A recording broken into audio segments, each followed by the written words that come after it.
I was holding the pen in my hand when my phone exploded with notifications. 3 texts, 2 calls, all from Marcus, my attorney of 15 years. The man who'd helped Margaret and I with our estate planning, who'd handled our real estate closings, who never contacted me on a Saturday evening. The text preview made my stomach drop. Thomas, do not sign anything. I'm 10 minutes away. Lock your doors. I looked down at the papers spread across my daughter Rebecca's kitchen island. The ones she'd just slid in front of me with that warm smile I'd known since she was born. Just some routine trust documents, Dad. Derek's financial advisor says everyone over 65 should have these in place. Sign here, here, and here. My hand was literally hovering over the signature line. The doorbell rang. Rebecca's face changed, just for a fraction of a second. Long enough for me to see something I'd never seen before in my daughter's eyes. Fear, not concern, not confusion, fear of being caught. Marcus burst through Rebecca's front door without knocking. My daughter's face went pale. Dad's attorney? What are you doing here? Stopping a felony. Marcus moved to the kitchen island, snatched up the papers I'd almost signed, and held them to the light. His jaw clenched. Mr. Whitmore, these aren't trust documents. This is a durable power of attorney with guardianship provisions. If you'd signed this, your daughter would have had complete legal control over every asset you own. The room tilted. Rebecca's husband Derek stood up from the dining room table. Now wait just a minute. No, you wait. Marcus turned to me. Tom, 3 hours ago, I received a courtesy notification from the King County Superior Court. Your daughter and son-in-law filed an emergency petition to have you declared mentally incompetent. The hearing is scheduled for Tuesday morning. They moved fast because they thought you wouldn't have time to mount a defense. I couldn't speak, couldn't process. My daughter, my Rebecca, who I'd coached through her first heartbreak, who'd held my hand at Margaret's funeral, was trying to legally erase me. The petition claims you have advanced dementia, Marcus continued. It cites specific incidents, dates, witnesses, medical documentation. They've been building a case against you for at least 6 months, Tom. Rebecca found her voice. Dad, you don't understand. We're trying to help you. You've been forgetting things, getting confused. The only thing he's confused about, Marcus cut her off, is why his own daughter would commit elder abuse for a $4.2 million estate. The number hung in the air. 4.2 million reasons to make your father disappear. Thursday morning. I remember it clearly because that's when everything still made sense. I was in my workshop behind the house, putting the finishing touches on a bookshelf I'd been building for Jamie's birthday. My grandson was turning 12 on Sunday, and he'd mentioned wanting a place for his growing comic book collection. The Maplewood had cost me $400, but the look on Jamie's face when he saw it would be priceless. My hands were steady as I sanded the edges. 71 years old, and I could still cut a mortise and tenon joint that would outlast me by decades. Margaret used to joke that I loved my tools more than her. I'd always replied that my tools never told me to stop leaving sawdust on the kitchen floor. God, I missed her.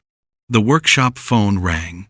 The landline I'd installed out here 30 years ago, when Rebecca was in high school, and monopolized our house phone for hours. Some habits die hard. I still kept it, even though everyone had cell phones now. Dad? Rebecca's voice sounded strained. Are you home? Where else would I be at 9 in the morning? I'm in the workshop. A pause. Can I come over? I need to talk to you about something. My stomach tightened. Rebecca didn't do drop-in visits on Thursday mornings. She had her Pilates class, then her book club meeting, then whatever other activities filled the schedule of a woman whose husband made enough money that she never had to work. Is everything okay? Is Jamie all right? Jamie's fine. Everyone's fine. There's something we need to discuss. As a family. Family. The words that never meant anything good. I'll put the coffee on, I said. She arrived 40 minutes later, and she wasn't alone. Derek pulled into my driveway in his Tesla, the one that cost more than my first house. They both got out, Rebecca carrying a leather portfolio that looked expensive and official. I met them at the door. Rebecca kissed my cheek, but it felt performative. Derek shook my hand with that firm grip he always used, the one that was supposed to communicate success and confidence. I'd never liked Derek.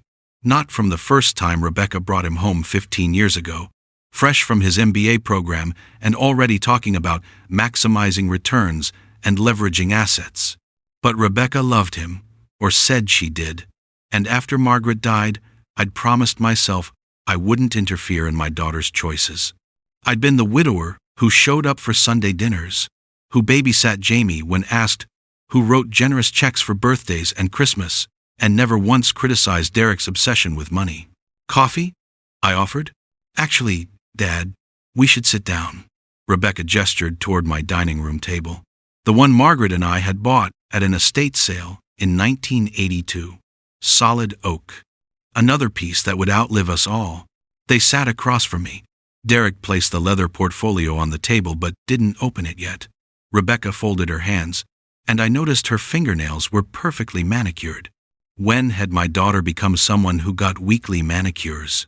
Dad, Derek and I have been talking about your future. My future seems fine to me. Does it? Derek leaned forward. Tom, be honest. How many times last month did you forget to take your blood pressure medication? The question caught me off guard. I don't. What does that have to do with anything?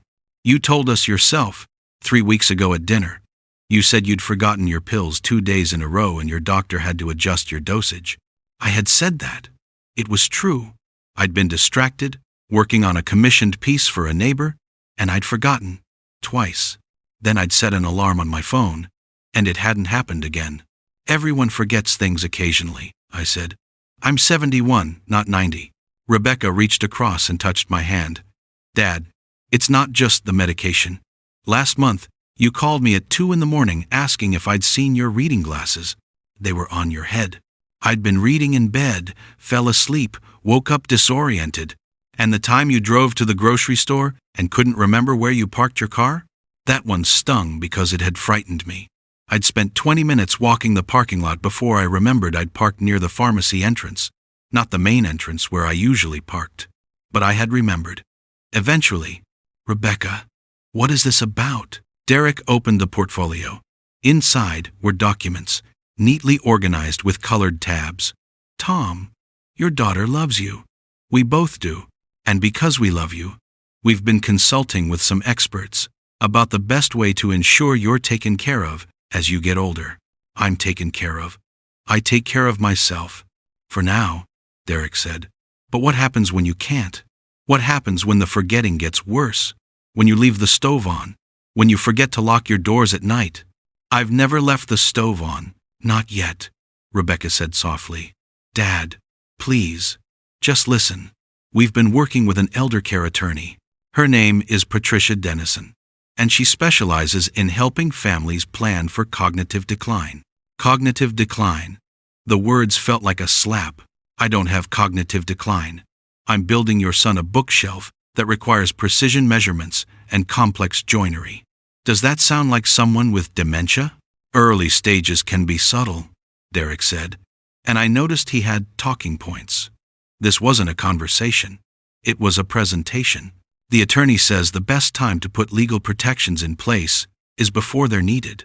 That way, if something does happen, there's no scrambling, no emergency court hearings, no family conflicts. What kind of legal protections? Rebecca slid a document toward me. A durable power of attorney. It would give Derek and me the ability to manage your finances if you become incapacitated, just as a safety measure. I stared at the document.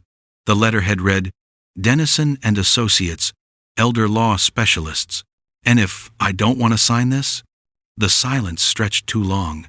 Dad, you're being difficult, Rebecca finally said. We're trying to help you. I don't need help managing my finances. I've been managing my own money since before you were born. Derek's expression hardened slightly.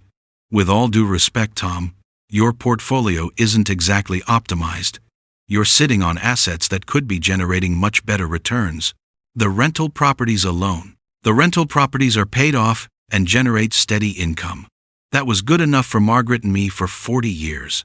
But you could be doing so much more with that equity. If you'd let me show you some strategies. No. The word came out harder than I intended. Derek's face flushed. Rebecca tried again. Dad, please, don't make this harder than it needs to be.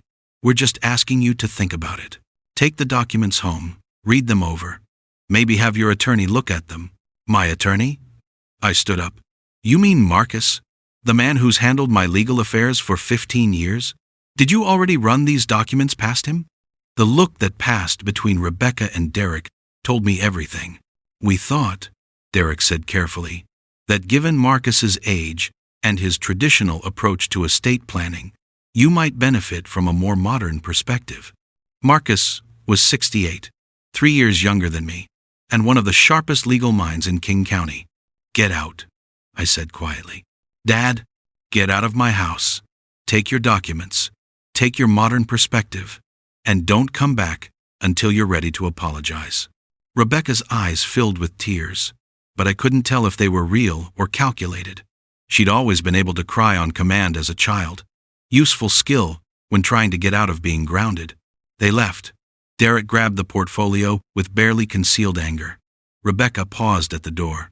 We're trying to protect you, Dad. From yourself. Then they were gone, and I was alone in the house that had been mine and Margaret's, surrounded by furniture we'd chosen together, photos of a life we'd built, and the growing certainty that something was very, very wrong.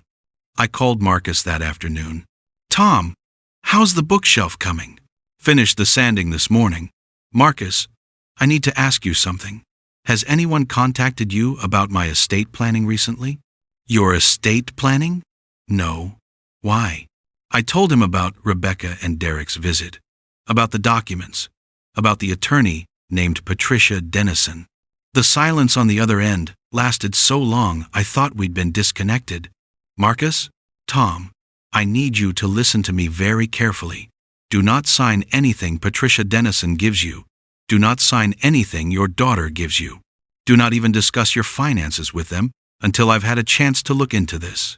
My heart started pounding. What's going on? Patricia Morrison is currently under investigation by the Washington State Bar Association. She's facing complaints from 3 families who claim she helped facilitate elder financial abuse. The scheme works like this. She identifies wealthy seniors, usually recent widows or widowers, convinces family members they need guardianship arrangements, then uses her connections with certain judges to fast-track incapacity hearings. Jesus Christ. If your daughter has been working with Morrison, Tom, this isn't about protecting you. This is about controlling your assets. I need to pull your financials, review your medical records, and start building a defense file immediately. Defense? Against what? Against whatever they're planning. Tom, if Morrison is involved, they're not going to stop with a power of attorney. They're going to try for full conservatorship. And if they succeed, you lose everything. Your bank accounts, your properties, your right to make your own medical decisions. Everything. The room spun. Rebecca wouldn't do that to me. Wouldn't she? Tom, how much is your estate worth? I'd never totaled it up exactly. The house, paid off, worth maybe $800,000 in Seattle's inflated market. The 2 rental properties in Ballard, together worth another $1 million. My retirement accounts, Margaret's life insurance payout that I'd never touched, the stocks my father had left me that had split and grown for 40 years. $4 million maybe? Closer to 4.5? Try again. I reviewed your portfolio last year. With the market growth and your property appreciation, you're north of $6 million, Tom, possibly pushing $7 million. I sat down hard on my couch. That's a lot of money, I said stupidly. That's a lot of motivation. I'm coming over tomorrow morning. We need to prepare. But tomorrow morning never came. That night, I couldn't sleep. I kept thinking about Rebecca as a little girl, the way she'd hold my hand crossing the street, the way she'd help Margaret in the garden, getting dirt under her fingernails, and not caring, the way she'd cried at her mother's funeral, and I'd held her while she sobbed into my shoulder. That girl wouldn't steal from me. But that girl had grown into a woman I barely recognized. A woman who got weekly manicures and drove a BMW and lived in a house with 6 bedrooms for 3 people. A woman married to a man who talked about optimizing portfolios and leveraging equity like human lives were spreadsheets. At 11:30, my doorbell rang. I almost didn't answer, but the ringing became knocking, and the knocking became pounding, and finally I went to the door and looked through the peephole. 2 police officers stood on my porch. My first thought was Jamie. Something had happened to Jamie. Car accident, drowning, the 1,000 terrible things that can happen to 12-year-olds. I threw open the door. What's wrong? Is my grandson okay? The female officer looked uncomfortable. Mr. Thomas Whitmore? Yes. What's happened? Sir, we received a call from your daughter reporting a welfare concern. She said you became verbally abusive this afternoon, made threats, and she's worried about your mental state. The words didn't make sense. I didn't make any threats. I asked them to leave my house. Sir, we also received a report from your neighbors about erratic behavior, leaving your workshop lights on at 3 in the morning, wandering your yard in your bathrobe, confusion about what day it is. I work late in my workshop sometimes. I went outside last week to check on a noise I heard, and I've never been confused about. Mr. Whitmore, your daughter has expressed concern that you might be a danger to yourself.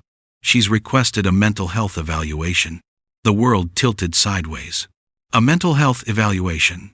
It's voluntary, sir. But if you refuse, we may need to pursue an involuntary hold for your own safety. This was it. This was the trap Marcus had warned me about. Get me evaluated, get a doctor to say I was incompetent, use that as evidence in a guardianship hearing. Officers, I'm 71 years old.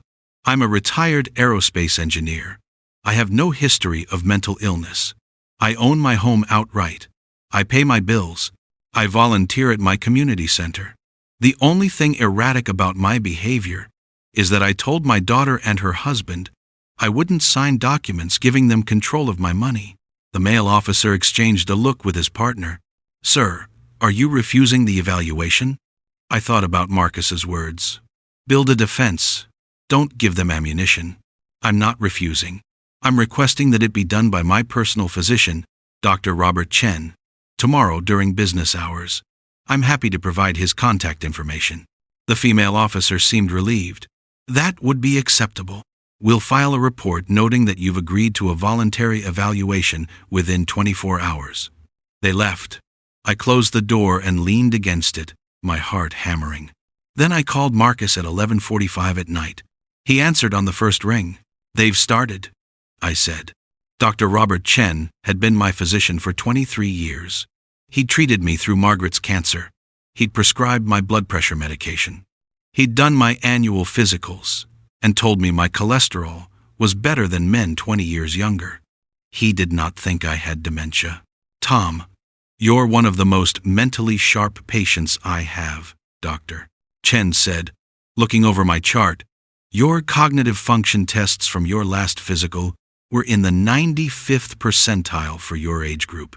You have no indicators of Alzheimer's, vascular dementia, or any other neurodegenerative condition. Can you put that in writing? Of course. But Tom, what's this about? You sounded panicked on the phone. I told him everything. The documents, Patricia Dennison, the police visit. Dr. Chen's expression darkened. This is elder abuse. Medical documentation being weaponized for financial gain. I've seen it before, and it's disgusting. He started typing on his computer. I'm writing a comprehensive letter documenting your cognitive status. I'm also going to recommend a full neuropsychological evaluation from Dr. Sarah Martinez at Swedish Medical. She's the best in the state. If your daughter tries to bring in some hired gun to claim you're incompetent, Martinez's evaluation will blow them out of the water. How long will that take? I can get you in Monday. Emergency priority. Monday. The court hearing was Tuesday. That might not be soon enough. Then I'll call in a favor. Let me see if she can do it tomorrow. Saturday evaluation. Rush the report. Have it ready by Monday morning. I wanted to hug him. Thank you, Robert. Tom, you're being targeted because you're exactly the kind of victim these people look for. Recent widower. significant assets, adult child, who's motivated by inheritance. You need to protect yourself legally and medically. Document everything. Every interaction with your daughter, every phone call, every text message. Create a paper trail that proves you're competent and they're predatory. I left Dr. Chen's office with a letter certifying my cognitive health and an appointment with Dr. Martinez the next morning at 8 a.m. Then I went home to find Rebecca sitting on my front porch. She'd been crying. Real tears this time, not the performative ones from yesterday. "Dad, please, can we talk?" Every instinct screamed at me to say no, to go inside and lock the door, to call Marcus. But she was still my daughter, and some part of me desperately wanted to believe this was all a misunderstanding. 5 minutes, I said. We sat on the porch swing Margaret had picked out from a Craftsman catalog in 1998. Rebecca used to love this swing. She'd spend hours out here reading, her feet tucked under her, lost in whatever young adult novel was popular that year. "I'm sorry about yesterday," she said.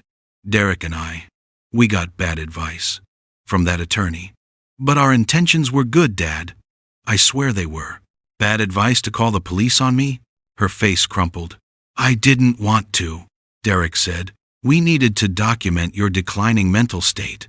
He said the attorney told him that's what everyone does in these situations.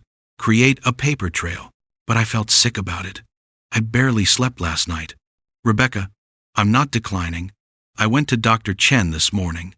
He says I'm cognitively healthier than most people my age." "I know. He called me, told me I should be ashamed of myself." "Good for Dr. Chen. So is this over? You're dropping whatever you and Derek were planning?" She was quiet for too long. "Derek says we've already started the process. That backing out now would look suspicious. That the court would think we were hiding something." My blood turned to ice. "What process?" "The guardianship petition. We filed it Wednesday, before we came to see you Thursday. The attorney said we needed to file first, establish our concern officially, then approach you about the voluntary power of attorney as a less invasive alternative." Wednesday. They'd already gone to court before even telling me. "Rebecca, do you understand what you've done? I'm trying to protect you." "You're trying to steal from me." The words exploded out. $7 million, Rebecca. That's what this is about. Not my health, not my safety, my money. That's not fair. Your husband drives a Tesla. You live in $1 million house. Your son goes to private school. But apparently that's not enough. You need my money too. We're in debt, Dad. She was crying openly now. Derek's business failed. The investment firm. He lost everything. We're 3 months behind on our mortgage. Jamie's tuition is overdue. We're drowning. And you're sitting on millions while we're about to lose everything. There it was. The truth. Finally. So you thought you'd just take it from me. Not take. Manage. Until you're gone. Then it would be mine anyway. So what's the difference? The casual cruelty of that statement took my breath away. The difference is, I'm alive. I'm here. And that money is mine to do with as I please. But you're not doing anything with it. You're just hoarding it. Living in this old house. Driving that ancient Volvo. Wearing clothes from 10 years ago. What's the point of having money if you don't use it? I survived the depression, Rebecca. My parents taught me the value of savings, of being prepared, of not spending money just because you have it. That was 90 years ago. The principles don't change. Live within your means. Don't borrow what you can't repay. Don't covet what belongs to others. She stood up abruptly. You're going to lecture me about coveting? You, who never gave Mom anything nice? Who made her wear the same winter coat for 20 years? Who refused to take vacations because they were wasteful spending? Your mother and I were happy. We had enough. You had millions and lived like you were poor. Do you know how embarrassing it was? My friend's parents drove new cars and went on cruises, and mine showed up in a 15-year-old Volvo and talked about compound interest. I looked at my daughter and saw a stranger. I'm sorry I embarrassed you, I said quietly. I'm sorry your mother and I didn't live up to your standards. And I'm sorry your husband's business failed. But I'm not giving you my money, Rebecca. Not $1. You don't have a choice. The hearing is Tuesday. Our attorney says with your age, the medication issues, the police report about erratic behavior, the judge will almost certainly grant emergency conservatorship. Derek will be appointed your guardian, and then every financial decision will go through him. Over my dead body. That can be arranged too, she said it flatly. Matter of fact. Then her eyes widened as she realized what she'd just said. I didn't mean, get off my property, don't come back, don't call, don't text. You're out of my will as of today. And if you show up at that courthouse Tuesday, I'll see you prosecuted for elder abuse. I went inside and locked the door. Through the window, I watched her sit on the porch swing for another 5 minutes, crying. Part of me wanted to go back out, to comfort her, to fix this. But she just threatened my life. My own daughter had implied she'd be better off if I were dead. I called Marcus. They filed Wednesday, I told him. The hearing is Tuesday. And Rebecca just admitted she and Derek are bankrupt. That explains the timing. Tom, I need you to come to my office, now. We have work to do. Marcus's law office was in downtown Seattle, in one of the older buildings that hadn't been torn down for condos yet. His secretary had gone home for the day, but he'd stayed, pulling files and making notes on a yellow legal pad. Sit, he commanded, pointing at the chair across from his desk. I sat. He slid a document across. This is your current will. In it, you leave everything to Rebecca, with Jamie as the contingent beneficiary if something happens to her. I know. Margaret and I set it up when Jamie was born. We're changing it. Today. Right now. To what? You're going to create a revocable living trust. The principal beneficiary will be Jamie, with distributions to begin when he turns 25. You'll name me as the trustee. Rebecca gets nothing. The finality of that word hit hard. Nothing. Marcus, she's still my daughter. She's trying to rob you, possibly kill you, based on what you just told me. Tom, I know this is painful, but you need to think strategically. If she succeeds in getting guardianship, one of the first things her attorney will do is challenge your testamentary capacity. They'll claim you weren't mentally competent to make a will.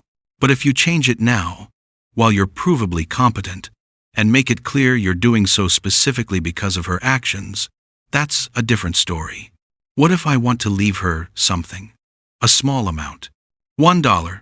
The legal tradition. It proves you didn't forget her. You intentionally excluded her. $1 for my only child. What about Jamie? How do I make sure he's taken care of without giving Rebecca access? The trust. You fund it with all your assets. Jamie can't touch the principal until 25, but the trust can pay for his education, his living expenses if needed, even buy him a car or a house if the trustee approves it.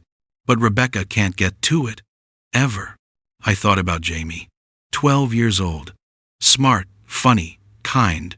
Nothing like his parents. Does he know what they're doing? I doubt it.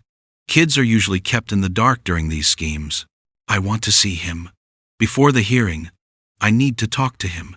Marcus shook his head. Bad idea. Rebecca will claim you're trying to manipulate him, poison him against her, use it as evidence of your declining judgment. So I just abandon my grandson? You protect him by protecting yourself. If you lose Tuesday, Jamie loses too. Rebecca and Derek will burn through your estate in 5 years, and there won't be anything left for him. But if you win, you can set up the trust, ensure he's provided for, and when he's old enough, explain what really happened. It made sense. Brutal, painful sense. Draw up the papers, I said. I'll sign them. We worked until midnight. Marcus had contacted a notary who owed him a favor, and she came to the office at 11 p.m. to witness the signing. By 12:15, I had a new estate plan. Everything to Jamie. $1 to Rebecca. And a letter explaining exactly why. This is good, Tom, Marcus said as we walked to the parking garage. But Tuesday's still going to be tough. Dennison plays dirty. She'll bring in a hired expert who'll testify you're incompetent. She'll paint you as a confused old man who's paranoid about his family. The judge will want to err on the side of caution. I have Dr. Chen's letter and Dr. Martinez's evaluation tomorrow, which will help. But here's what else you need. Evidence of Rebecca and Derek's financial problems. Proof this is about money, not your health. Can you get access to their finances? How would I do that? Marcus smiled. It wasn't a nice smile. You're a co-signer on Jamie's savings account, right? The one you opened for him when he was born? Yes. Which means you have a relationship with their bank. And banks keep records of all accounts held by family members. If you went in tomorrow, asked to review your grandson's account, and happened to mention you were concerned about suspicious activity, they'd show me Rebecca and Derek's accounts too? They might. Especially if you expressed concern about potential elder financial abuse and mentioned you were working with legal counsel. It felt sneaky, underhanded. But they'd filed court documents calling me incompetent. They'd sent police to my house. They'd threatened my life. I'll go first thing in the morning, I said. I didn't sleep that night. Every time I closed my eyes, I saw Rebecca as a little girl, asking me to read her one more story before bed. Then I'd see her as an adult, sitting on my porch swing, saying that can be arranged too about my death. At 5 a.m., I gave up on sleep and went to my workshop. The bookshelf for Jamie sat finished on my workbench, maple wood glowing in the early light. I ran my hand over the joints I'd cut with such care. Would I ever get to give this to him? At 7:30, I drove to Washington Federal Bank on Capitol Hill, where I'd opened Jamie's savings account 12 years ago. I'd been depositing $50 a month into it ever since. Jamie didn't know about it yet. It was supposed to be a surprise for his 18th birthday. The account had just over $7,000 in it now. Not much by Seattle standards, but a decent start for a kid's future. The branch manager, a woman named Sandra I'd worked with for years, greeted me warmly. Mr. Whitmore, don't usually see you on Saturdays. Everything okay? I need to talk to you about something sensitive. Is there somewhere private we can go? Her expression shifted to concern. Of course, my office. We sat across from each other in a small room with generic corporate art on the walls.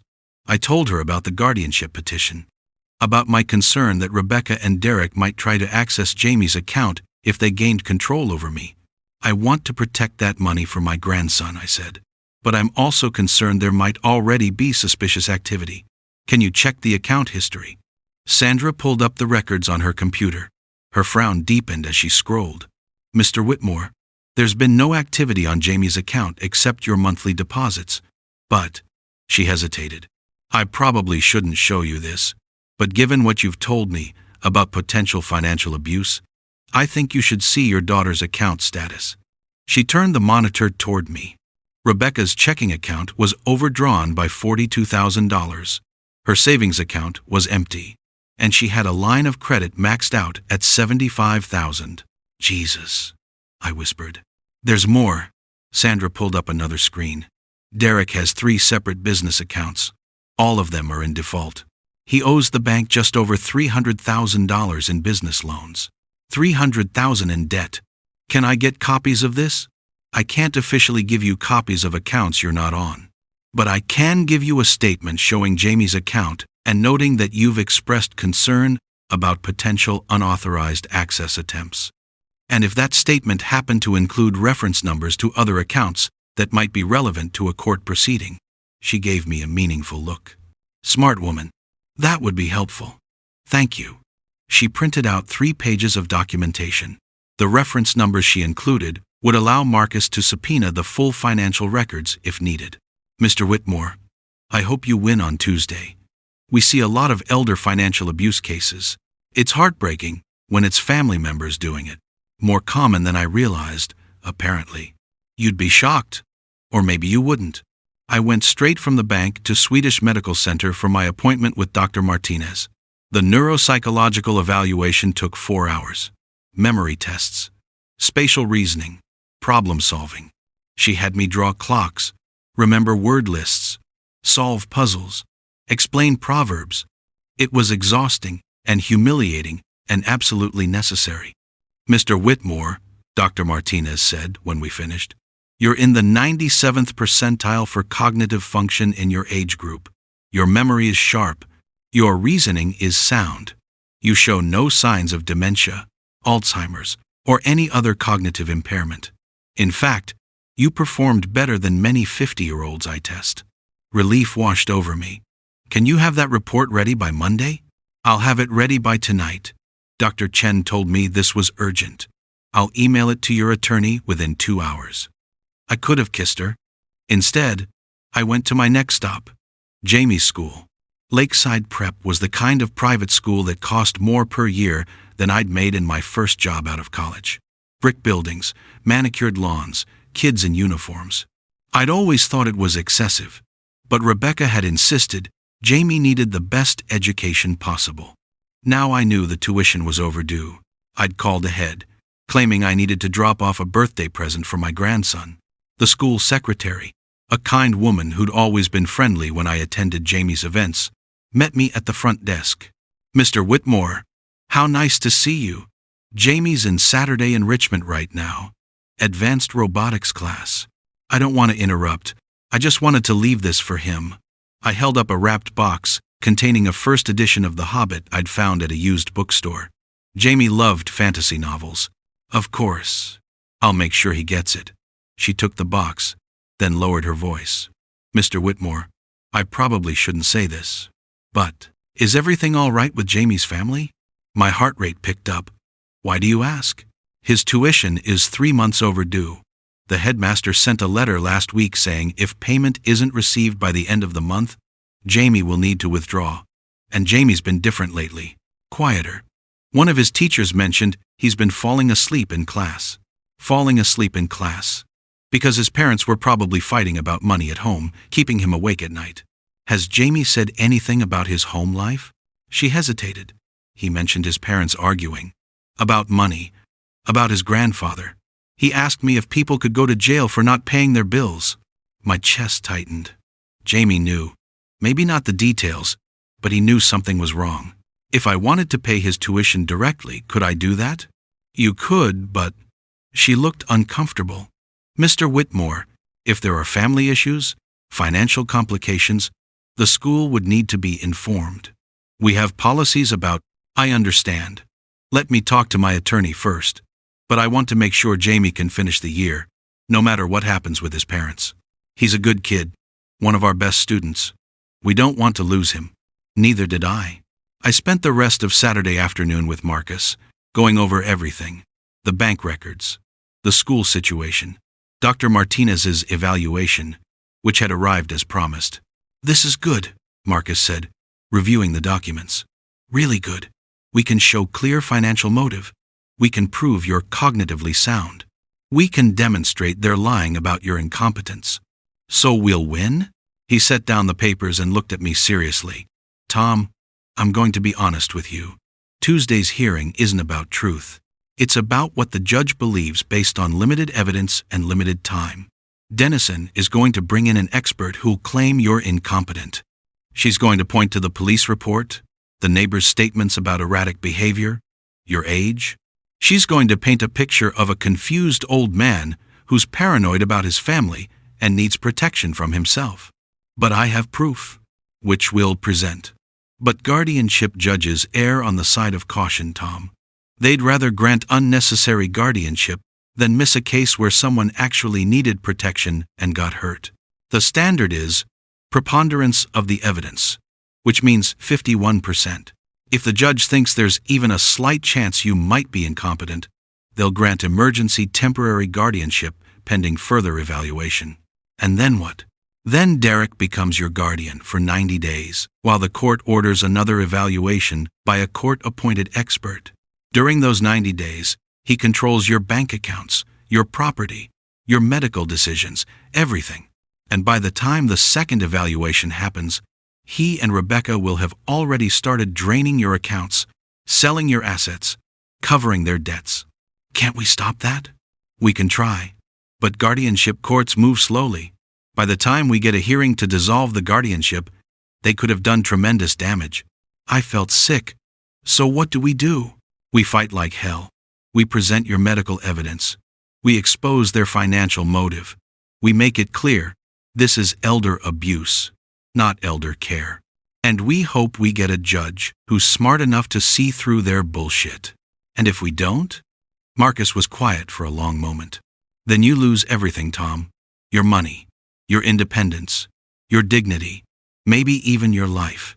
If they decide it's easier to let you die than keep fighting court battles. That night, I did something I hadn't done since Margaret died. I prayed. I wasn't religious, not really. Margaret had been the spiritual one, dragging me to Unitarian services on holidays and making me say grace at Thanksgiving. But sitting alone in the house we'd shared for 43 years, facing the possibility of losing everything she and I had built together, I prayed. I prayed for wisdom, for strength, for the judge to see the truth. And I prayed for my grandson, who was caught in the middle of this nightmare through no fault of his own. Then I went to bed and tried to sleep, knowing that in less than 72 hours, my life would either be my own or belong to the people trying to destroy me. Sunday morning, my phone rang at 6 a.m. It was Jamie. "Grandpa, are you awake?" His voice was scared. "Young." I sat up immediately. "I'm awake. What's wrong?" "I heard Mom and Dad fighting. About you. About money. About some court thing on Tuesday." "Grandpa, what's happening?" My heart broke. "It's complicated, buddy. Mom's crying. Dad's yelling. And they keep saying your name. They said you're sick, that you don't know what you're doing anymore. But that's not true, is it? You're building me a bookshelf. Sick people don't build furniture." "I'm not sick, Jamie. I promise you." "Then why are they saying you are?" How do you explain to a 12-year-old that his parents are trying to rob his grandfather? That they've fabricated a medical emergency to steal $7 million? "Sometimes adults make mistakes," I said carefully. "Sometimes they make choices that hurt people. Your parents are going through some hard times right now, and they're not handling it well. Is this about the money? I heard Dad say something about you being selfish with your money." "It's about a lot of things. But Jamie, I need you to know something. No matter what happens, I love you. You're the best thing in my life. And I'm going to make sure you're taken care of." "Are you going to die?"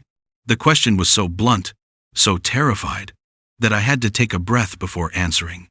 "Not if I can help it. But if something does happen to me, I've made sure you'll be okay. You'll be able to finish school, go to college, have a good life. I don't care about that stuff. I just want you to be okay. I'm going to fight, Jamie. I'm going to fight as hard as I can. Can I help? Can I come to the court thing on Tuesday?" "No. You need to stay out of this. Go to school. Do your homework. Be a kid. Let the adults handle the adult problems. But, Jamie, promise me, stay out of it." A long pause. Then, quietly, "I promise." We talked for a few more minutes. About his robotics class. About the comic books he was reading. Normal grandfather-grandson conversation. Like the world wasn't ending on Tuesday. When we hung up, I sat in bed holding the phone, thinking about all the Sunday mornings I'd had with Jamie over the years, teaching him to ride a bike, taking him to Mariners games, showing him how to use a miter saw safely in my workshop. If I lost on Tuesday, would I ever see him again? I spent Sunday the way I'd spent thousands of Sundays before. Coffee with the newspaper, a walk around the neighborhood, puttering in my workshop. The normalcy felt surreal. At 2 p.m., my doorbell rang. I looked through the peephole and saw someone I didn't recognize. A woman in her 50s, professionally dressed, carrying a briefcase. I didn't open the door. "Mr. Whitmore, my name is Patricia Dennison. I'm the attorney representing your daughter and son-in-law. I'd like to talk to you for a few minutes." The enemy. Standing on my porch. "I have legal representation, Miss Dennison. You should talk to my attorney, not to me. I understand you're upset. But Mr. Whitmore, I want you to know that I genuinely care about your welfare. This case isn't about money. It's about making sure you're safe and cared for as you age." I opened the door slightly, chain still on. "If you cared about my welfare, you wouldn't be helping my daughter commit fraud." She didn't flinch. "I know Marcus Harper has filled your head with conspiracy theories, but the truth is, your daughter is worried about you. She's seen you decline. She's documented incidents. She's consulted medical professionals. Which medical professionals? Dr. Lawrence Bennett, board-certified geriatric psychiatrist. He's reviewed your case and believes you're exhibiting signs of early-stage dementia. Dr. Bennett has never met me. He's reviewed your medical history, the police reports, statements from witnesses, fabricated statements, lies. All of it designed to steal my money. For the first time, Dennison's professional mask slipped slightly. A flash of irritation. Mr. Whitmore, you're a 71-year-old man who's made some concerning choices lately. You've changed your estate plan to exclude your only daughter. You've made paranoid accusations against family members. You've consulted with attorneys known for elder law conspiracy theories. These aren't the actions of someone thinking clearly. These are the actions of someone defending himself against thieves. Or, she said softly, these are the actions of someone whose judgment is impaired by cognitive decline and grief over his wife's death. Mr. Whitmore, I've handled hundreds of these cases. I know the signs. And I'm telling you, as someone who cares about vulnerable seniors, you need help. Get off my property. I'm trying to help you. You're trying to rob me. And when I expose you in court on Tuesday, I'm going to make sure the Bar Association knows exactly what you've done. I closed the door. Through the peephole, I watched her stand there for another minute, then walk back to her car, a black Mercedes, expensive. Paid for with how many stolen estates? Marcus called at 5 p.m. Did Dennison show up at your house? How did you know? Because she's predictable. She always does a last-minute visit to the target. Tries to get them to say something she can use in court. Did you engage with her? I told her to leave. Good. Tom, I need to prepare you for what's going to happen tomorrow. The hearing starts at 9 a.m. It'll be in front of Judge Ellen Pritchard, who's been on the guardianship bench for 12 years. She's fair, but cautious. Exactly the kind of judge who might grant emergency guardianship if she thinks there's any risk of harm. What do I need to do? Be calm. Be articulate. Answer questions clearly and completely. Don't get angry, even when Dennison says terrible things about you. Show the judge you're competent, reasonable, and fully aware of what's happening. I can do that. I know you can. I'm bringing Dr. Chen and Dr. Martinez to testify. I'm bringing the bank records. I'm bringing evidence of Derek and Rebecca's financial situation. We have a strong case, Tom, but it might not be strong enough. It might not be strong enough, he agreed. Which is why I need to ask you something. If we lose tomorrow, if the judge grants emergency guardianship, what do you want me to do? What do you mean? Do you want me to appeal? File for emergency dissolution? Fight it through every level of court? Because that could take months. And during that time, Derek will have control. Or do you want me to try to negotiate?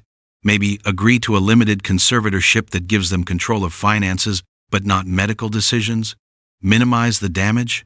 The idea of negotiating with them made me physically ill. We fight, I said. No matter what. No surrender. That's what I wanted to hear. Get some sleep, Tom. Tomorrow's going to be a long day. But I didn't sleep. I lay in bed thinking about Margaret, about the life we'd built, about the money we'd saved, not for ourselves, but for the security it represented. My father had been a Depression-era kid. He'd taught me that security wasn't about what you spent, it was about what you saved, about having enough put away that you could survive disaster. Well, disaster was here, and I was going to fight it with everything I had. At 3 a.m., I got up and went to my workshop. I ran my hand over Jamie's bookshelf one more time, then wrapped it carefully and wrote a card. Jamie, happy 12th birthday. This bookshelf is made from maple wood, the same wood my father used to build the chest I keep in my bedroom. It's built to last longer than me, longer than you, maybe even longer than your kids. That's the point of building things that last. We leave something behind that matters. I hope you know that you matter more to me than anything I've ever built. Love, Grandpa. I sealed the card in an envelope and taped it to the bookshelf. If I lost tomorrow, I wanted Jamie to have this. To know I'd been thinking of him at the end. Then I showered, put on my best suit, the one I'd worn to Margaret's funeral, and waited for dawn. The King County Superior Court was a brutalist concrete building downtown that looked like it had been designed by someone who hated both beauty and humanity. I'd been here before, for jury duty, for permits, for the kind of bureaucratic tasks that accumulate over 70 years of life. I'd never imagined I'd be here fighting for my freedom. Marcus met me in the lobby at 8:30. He looked like he hadn't slept either. "Ready?" he asked. "No, but let's do it anyway." We rode the elevator to the 3rd floor in silence. The courtroom was small, more like a conference room than the dramatic spaces you see on TV. Judge Pritchard sat behind a plain desk. A court reporter was setting up in the corner, and at the table opposite us sat Patricia Dennison, Derek, and Rebecca. Rebecca wouldn't look at me. Derek stared straight ahead, jaw set, looking like a man who believed he was owed something. And Dennison reviewed her notes with the calm confidence of someone who'd done this hundreds of times before. "All rise," the bailiff said. "The Honorable Judge Ellen Pritchard presiding." We stood. Judge Pritchard was a woman in her 60s, gray hair pulled back, reading glasses on a chain around her neck. She looked tired, overworked, like she'd rather be anywhere else. "Join the club," I thought. "Please be seated," she said. "We're here for case number 2025, GC4782, in the matter of Thomas Whitmore. This is an emergency petition for temporary guardianship and conservatorship, filed by Rebecca Whitmore Hart and Derek Hart. Miss Dennison, you're representing the petitioners?" "Yes, Your Honor." "Mr. Harper, you're representing the respondent?" "Yes, Your Honor. And I'd like to note for the record that my client, Mr. Thomas Whitmore, is present and has been fully informed of these proceedings." Judge Pritchard looked at me. "Mr. Whitmore, do you understand why we're here today?" I stood. "Yes, Your Honor. My daughter and her husband are trying to have me declared incompetent so they can steal my money." Dennison was on her feet immediately. "Your Honor, that statement demonstrates exactly the kind of paranoid thinking—" "Miss Dennison, sit down," Judge Pritchard said sharply. "Mr. Whitmore, I appreciate your directness, but let's use less inflammatory language. Do you understand that your daughter has filed a petition claiming you may need assistance managing your affairs?" "I understand that's what she claims, Your Honor." "I disagree." "Noted. Please sit down." She turned to Dennison. "Proceed with your opening statement." Dennison stood and buttoned her suit jacket. She had this down to a science. "Your Honor, this is a tragic case of a family trying desperately to help a beloved father who can no longer see his own decline. Thomas Whitmore is 71 years old. He's been a widower for 3 years. He lives alone in a large house. He's been exhibiting increasingly concerning behaviors, forgetting medications, wandering his property at odd hours, making paranoid accusations against the people who love him most." I clenched my fists under the table. Marcus put a hand on my arm. "Stay calm." Mr. Whitmore's daughter, Rebecca, first became concerned 6 months ago when her father called her at 2 a.m., claiming he couldn't find his reading glasses. They were on his head. When she expressed concern, he became defensive and angry. Since then, there have been multiple incidents: forgotten appointments, medication errors, confusion about dates and times. All lies, or distortions of minor incidents that meant nothing. "Most concerningly," Dennison continued, "Mr. Whitmore has recently engaged in erratic financial behavior. He's changed his estate plan to exclude his only daughter, leaving everything to his minor grandson. He's made accusations of theft and fraud against family members. He's consulted with attorneys known for promoting conspiracy theories about the guardianship system." Marcus shifted in his seat, clearly irritated by that characterization. "Your Honor, Rebecca Whitmore Hart loves her father. She's not seeking guardianship to gain control of his assets. She's seeking guardianship to protect him from his own declining judgment. We have medical evidence, witness statements, and documentation of concerning behaviors. We ask that the court grant emergency temporary guardianship so that Mr. Whitmore can receive a comprehensive medical evaluation and the care he needs." She sat down. Rebecca was crying softly. Derek had his arm around her, looking like the supportive husband. I wanted to vomit.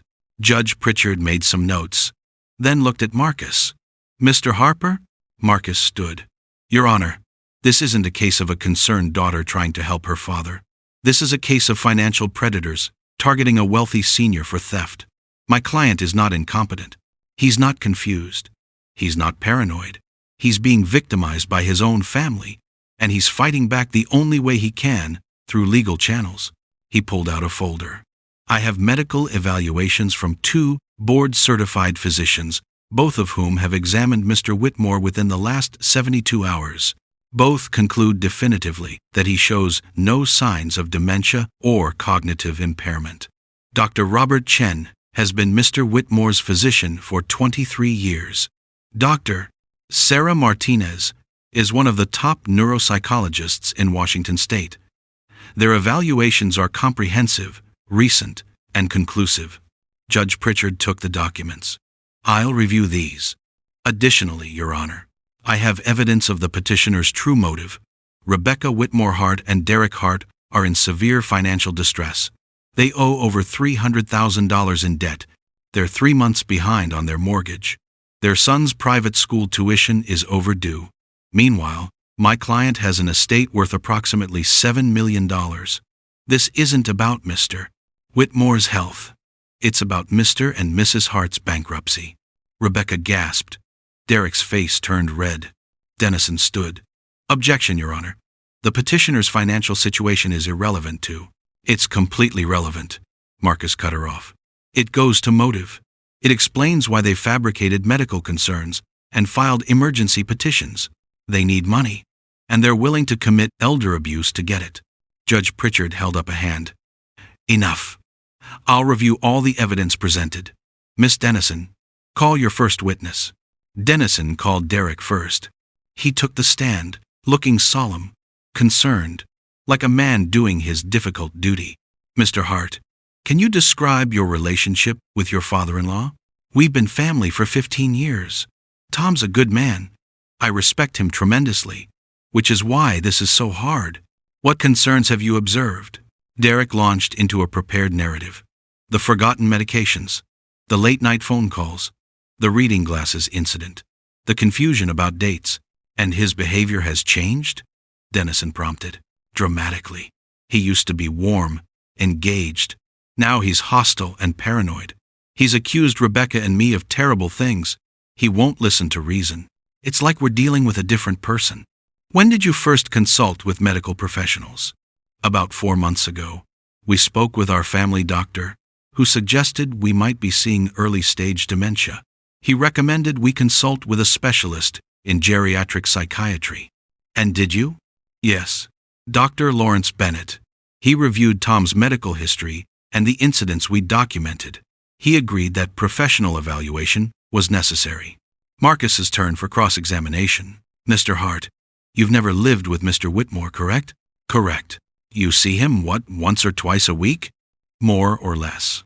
So your observations are based on brief, occasional interactions? I see him regularly enough to notice changes.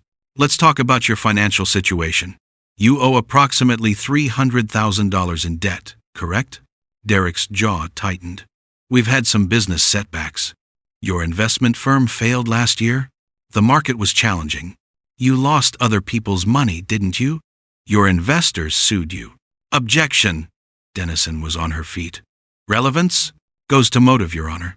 Marcus said calmly. I'll allow it. Judge Pritchard said. Answer the question, Mr. Hart. There was a settlement. It's resolved. A settlement that left you bankrupt. And now you're trying to gain control of your father-in-law's $7 million estate. I'm trying to protect a man who can't protect himself. You're trying to pay your debts with his money. Objection. Sustained? Mr. Harper? Rephrase. Marcus pulled out the bank documents. Mr. Hart, are you aware that Mr. Whitmore visited his bank on Friday and obtained records showing your financial accounts? Derek went pale. That's a violation of privacy. It's a matter of public record once subpoenaed. Your Honor, I'd like to enter these documents as evidence. They show that the petitioners are in desperate financial straits and have clear motive to seek control of the respondent's assets. Judge Pritchard reviewed the documents. Her expression was unreadable. I'll allow them into evidence. Mr. Hart, you may step down. Rebecca was next. She took the stand, looking fragile, wounded. I wondered if she'd practiced that expression in the mirror. Mrs. Hart, tell me about your father, Dennison said gently. He's the most important person in my life, especially after Mom died. He raised me to be strong, independent, taught me so much, which is why this is breaking my heart. Tears. Of course there were tears. When did you first notice changes? About 8 months ago. Little things at first, then bigger things. He'd repeat stories he'd just told me. Forget conversations we'd had. Get angry when I tried to help.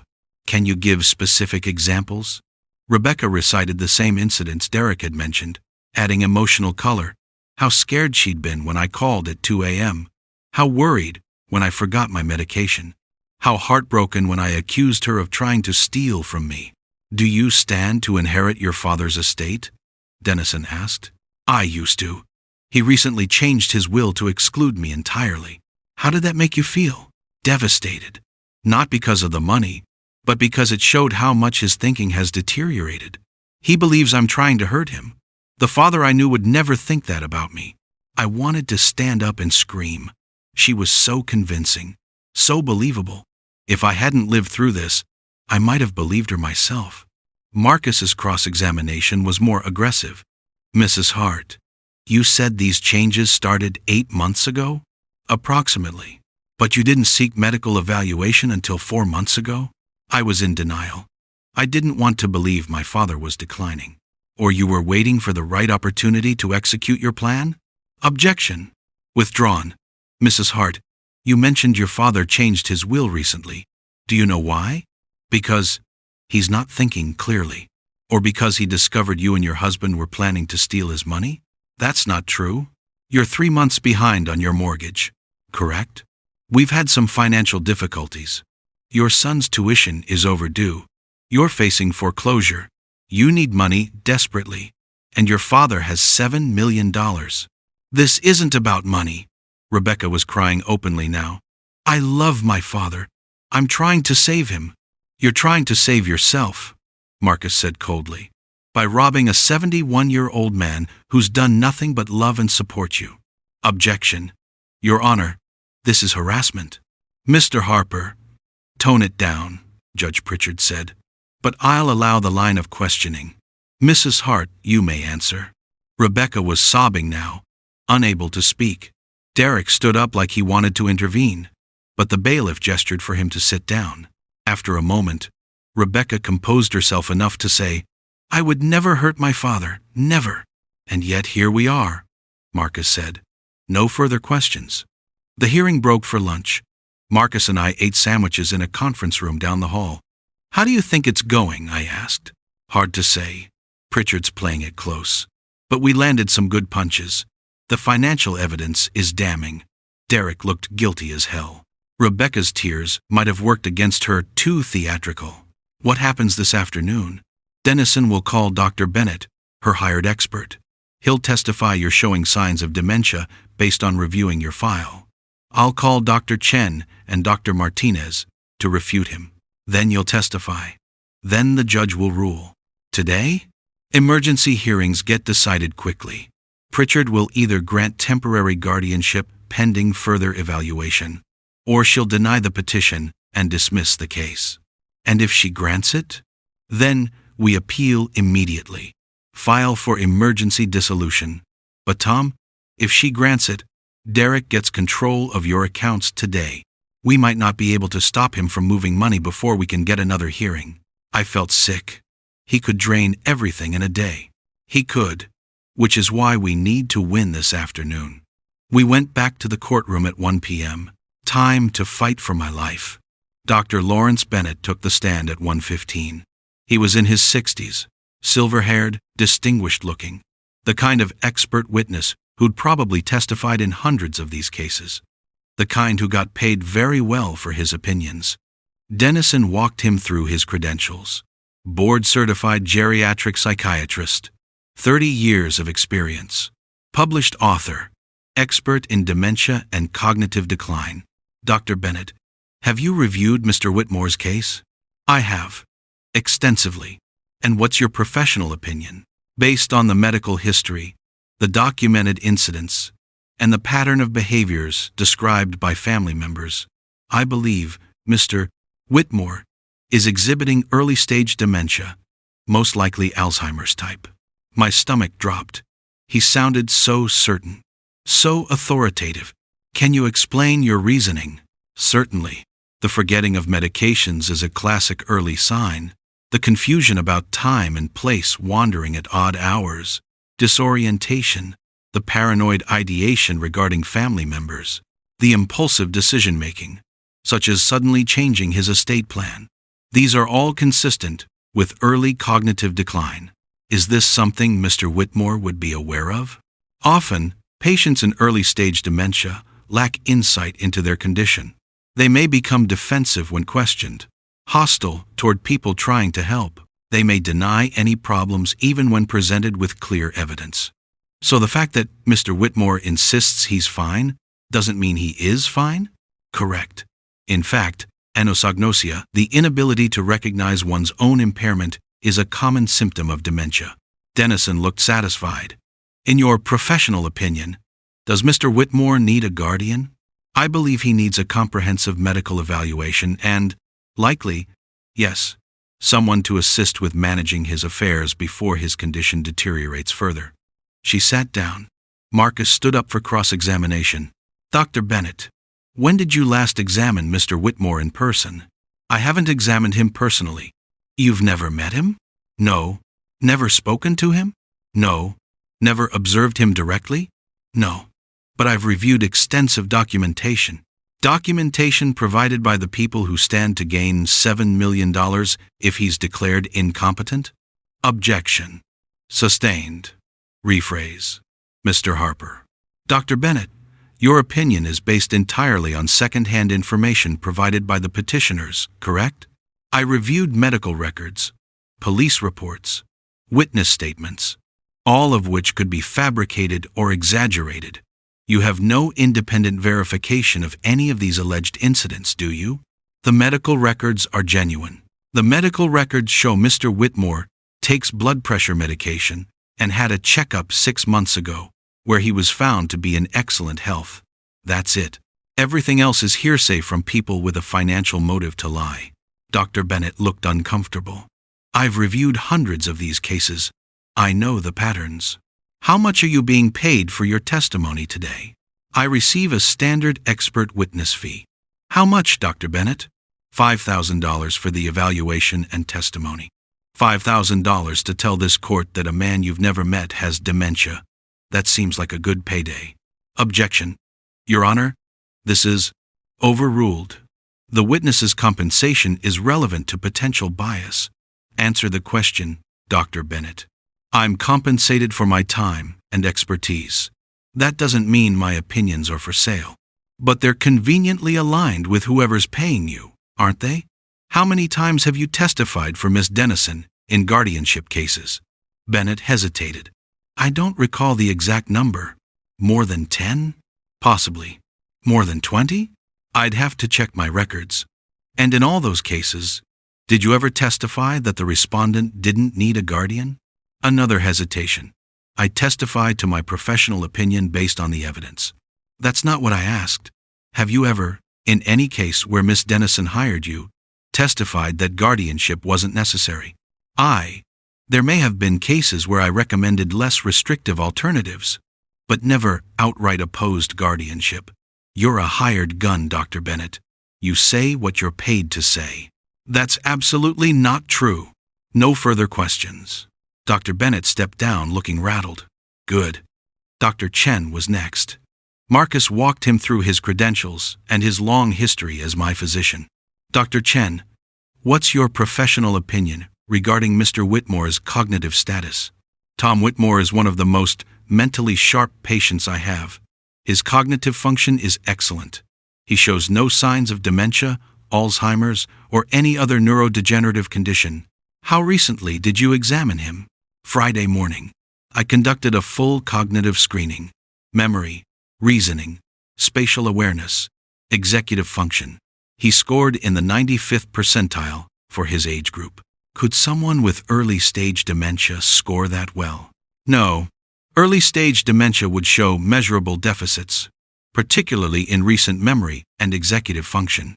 Mr. Whitmore showed no such deficits. What about the incidents the petitioners described? The forgotten medications? The late-night phone call? Those are normal occurrences for anyone, regardless of age. I forget things occasionally. So does everyone in this courtroom, I'd wager. Isolated incidents of minor forgetfulness don't constitute dementia. In your professional opinion, does Mr. Whitmore need a guardian? Absolutely not. He's fully capable of managing his own affairs. Denison's cross-examination was brief.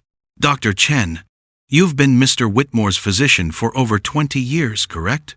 23 years. You're friends, in a sense? I care about all my patients. But you have a personal relationship with Mr. Whitmore, beyond doctor-patient? We're friendly. Yes. So you might have some bias toward wanting to believe he's fine? I base my opinions on medical evidence, not personal feelings. But you didn't see him regularly over the past year, did you? His last checkup was 6 months ago. A lot can change in 6 months, which is why I conducted a comprehensive evaluation on Friday. His current cognitive status is excellent. Or, Denison suggested, he was having a good day. Dementia patients can have lucid periods where they seem perfectly normal, can't they? Mr. Whitmore doesn't have dementia. That's your opinion. Dr. Bennett, a board-certified specialist in geriatric psychiatry, disagrees. Dr. Bennett never examined the patient. No further questions. Dr. Martinez was our final expert witness. She was younger than Dr. Bennett, but her credentials were impeccable. And unlike Bennett, she'd actually spent 4 hours evaluating me. Dr. Martinez, can you describe the evaluation you conducted? I performed a comprehensive neuropsychological battery. This includes tests of memory, both short-term and long-term, executive function, problem-solving, spatial reasoning, language processing, attention. The entire evaluation took approximately 4 hours. And your findings? Mr. Whitmore performed exceptionally well. His scores were in the 97th percentile for his age group. He showed no signs of cognitive impairment. His memory is sharp. His reasoning is sound. His executive function is excellent. Could someone with early-stage dementia perform at that level? No. Dementia, even in early stages, produces measurable deficits. We would see slowed processing speed, difficulty with complex problem-solving, memory lapses. Mr. Whitmore showed none of those signs. Dr. Martinez, in your professional opinion, does Mr. Whitmore have dementia? No, definitively not. Does he need a guardian? Absolutely not. He's fully capable of independent living and decision-making. Denison's cross was more aggressive this time. Dr. Martinez, how much was your evaluation? My standard fee is $2,000 for a comprehensive evaluation. And who paid that fee? Mr. Whitmore's attorney. So, you were hired by the respondent to provide testimony supporting his position? I was hired to conduct an objective evaluation. My findings are what they are, regardless of who paid for them. But you know what they wanted to hear. They wouldn't have hired you if they thought you'd find evidence of dementia. That's not how I practice medicine. I evaluate patients objectively and report my findings honestly. You conducted this evaluation in a controlled setting, 4 hours in your office. But that doesn't tell you how Mr. Whitmore functions in daily life, does it? The evaluation is designed to assess cognitive function across multiple domains. But you didn't observe him at home. You didn't see him trying to remember his medications. You didn't see him confused at 2 a.m. You saw him at his best, in a testing environment where he could focus and perform. Dr. Martinez, neuropsychological testing is specifically designed to detect cognitive impairment even in optimal conditions. If Mr. Whitmore had dementia, it would have shown up in the testing. Or he was having a good day. You can't rule that out, can you? Based on my professional experience and the comprehensive nature of the evaluation, I'm confident in my findings. Mr. Whitmore does not have dementia. No further questions. Then it was my turn. I took the stand, placed my hand on the Bible, and swore to tell the truth. Not that I'd been doing anything else this entire time. Marcus stood. Mr. Whitmore, how old are you? 71. And what's your professional background? I was an aerospace engineer for Boeing for 42 years. I retired in 2016. What did your work involve? Structural analysis, stress testing. I worked on the 777 and 787 programs. My job required precise mathematical calculations and attention to detail. Do you live independently? Yes, I own my home. I maintain it myself. I manage my finances. I cook my own meals. I drive. I volunteer at the Greenwood Community Center teaching woodworking to teenagers. Why did you change your estate plan recently? This was it, the chance to tell my side. Because I discovered my daughter and her husband were planning to steal from me. They were working with Miss Dennison to have me declared incompetent so they could control my assets. When I learned this, I took steps to protect myself and ensure my grandson would be provided for. Do you believe you have dementia? No. I'm as sharp now as I was 20 years ago. Do you believe you need a guardian? Absolutely not. I need protection from the people trying to rob me, not protection from myself. Marcus sat down. Dennison stood up. This was going to be ugly. Mr. Whitmore, you mentioned forgetting your blood pressure medication. That happened, correct? Twice. Then I set an alarm on my phone, and it hasn't happened since. But you did forget multiple times. Everyone forgets things occasionally. You called your daughter at 2 a.m. about your reading glasses. Is that normal behavior? I woke up disoriented. Couldn't find my glasses. Called her before I fully woke up. It was a mistake, not a symptom. You accused your daughter of trying to steal from you. Don't you think that's a bit paranoid? It's not paranoia when they're actually trying to steal from you. She admitted they're in debt. She admitted they filed the guardianship petition before even talking to me. She threatened my life. Gasps from the gallery. Rebecca stood up, shouting, "That's a lie!" Mrs. Hart, sit down, Judge Pritchard commanded. Mr. Whitmore, that's a serious allegation. Can you provide evidence? She said, and I quote, "That can be arranged too, when I said this would happen over my dead body. I took that as a threat." She was upset, Dennison said. Mr. Whitmore, you're mischaracterizing an emotional statement. I'm characterizing it exactly as it was meant. My daughter would rather I be dead than have to wait for her inheritance. The courtroom erupted. Judge Pritchard banged her gavel. Order! Everyone calm down, or I'll clear this courtroom. Silence fell. Dennison composed herself. Mr. Whitmore, isn't it true that you've become increasingly isolated since your wife died? I have friends. I volunteer. I see my grandson regularly. But you live alone. You spend a lot of time by yourself. Some might say that's concerning for a man your age. I'm a widower, not an invalid. I enjoy my own company. That doesn't mean I'm incompetent. You changed your will to leave everything to a 12-year-old child. Doesn't that seem impulsive? It seems prudent. I'm ensuring my grandson is provided for by trustees who won't steal from him. Or, Dennison said, it seems like the kind of irrational decision someone with impaired judgment might make. My judgment is fine, which is why I saw through your scheme and hired an attorney to stop you. Mr. Whitmore, do you think it's normal to believe your own daughter is trying to hurt you? When your own daughter files false legal documents to steal your money? Yes, I think it's normal to believe she's trying to hurt you. You're angry. Damn right. I'm angry. Language, Mr. Whitmore, Judge Pritchard warned. I apologize, Your Honor. Yes, I'm angry. My daughter betrayed me. She's trying to rob me. She's using the legal system as a weapon.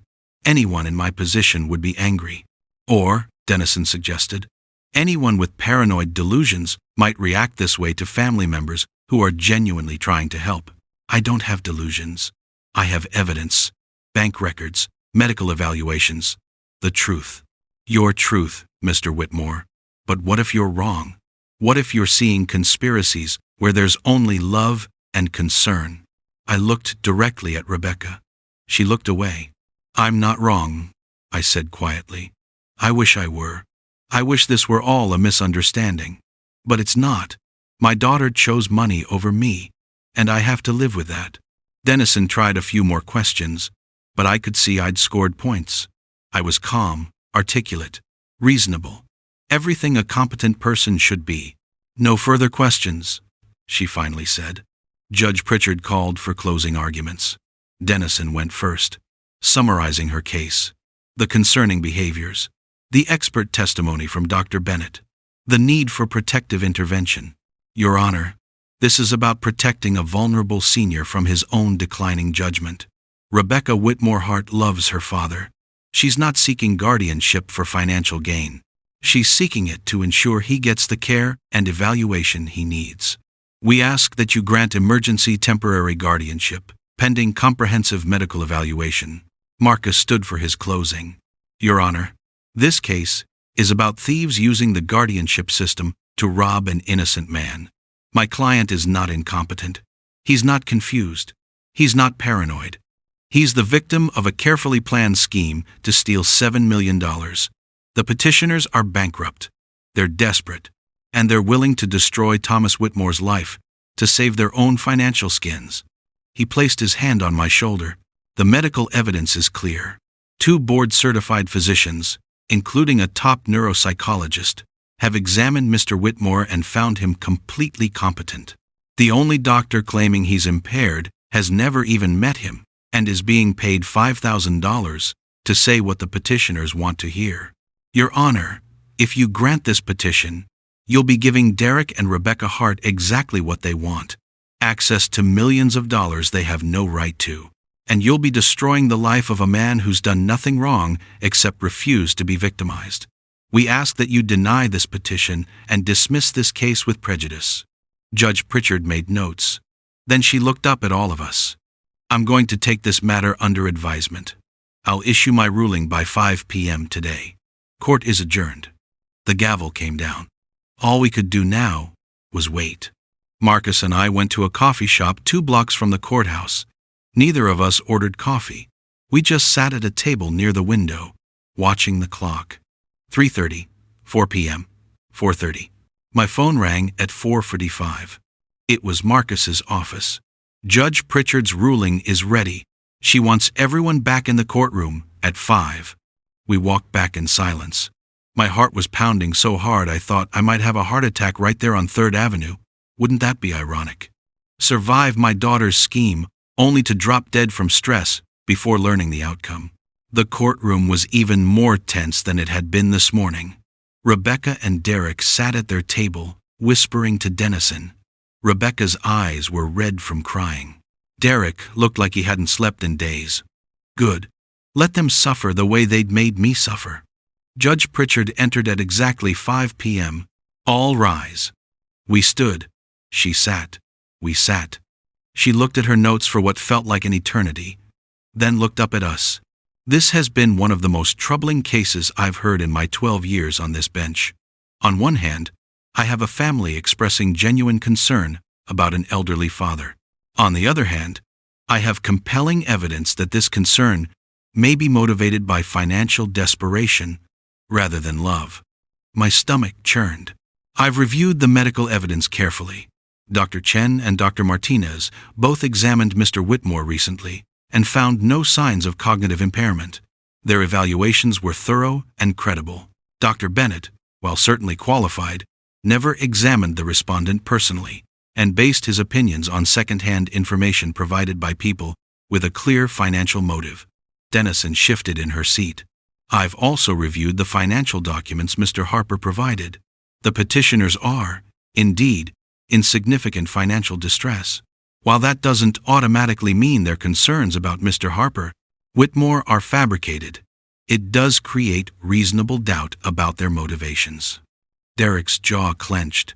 Most importantly, I had the opportunity to observe and question Mr. Whitmore directly. He presented as articulate, rational, and fully aware of the proceedings. His anger toward his daughter and son-in-law, while unfortunate, appears to be based on their documented actions rather than paranoid delusions. Rebecca sobbed quietly. The law requires that I find, by a preponderance of evidence, that Mr. Whitmore is incapable of managing his own affairs.